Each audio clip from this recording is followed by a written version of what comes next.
ao tiêu sai cái sự đủ sâu mà ni đẹp nè té chính lâu ngồi là in xiết nè té cái chú cái chính về lâu cái chú cái thà về lâu đi in bắt hiền đi in mẹ ngâm lâu chi nè bắt hiền là cái hiện lâu in kinh tội chi nè sẽ ta na tum bel sumo nang ma in dem tir se a cái chú cái chính về lâu cái thu lệ chi cái đi xóa rèn chi đi in bắt hiền là cái in dem tir se a bắt hiền là cái ta nu ra chơi a tum bel này mà sẽ sai nên cái lâu xin đúng sẽ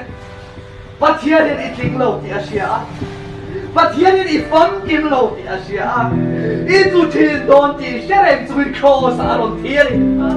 Hallelujah amen ít phát sinh nga ít tu san đón thì sẽ làm cho mình khó sa rồi thiên veteran phát đón thì asia kan ai đàn đằng bia lâu bang ai đàn đằng bia lâu nang tu lâu bakal san đón thế Judah Iscariot na siya doon ti Asia kan nang suan bingkal santo ta se ti na ti piano akia la om tiren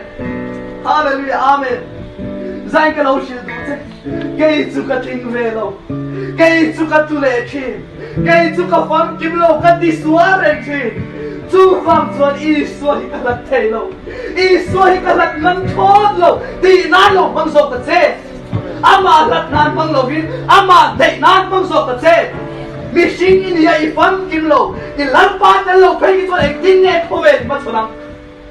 Hallelujah amen Zai na imalo ding himo Tiswal vereng che Tu vereng che Mase iso kalsan te chodo gan Hallelujah amen Iso kalsan te chodo Su iso ande nakatlug nu chin na chuan Su iso chukan dai tula Sui sual sual min tay tula ama ka siyang tula ama ka bel siyang tula ka mga tula kanina ang aramin pomto min dem lova min kuang kuareng chintu isuat ka siyang tela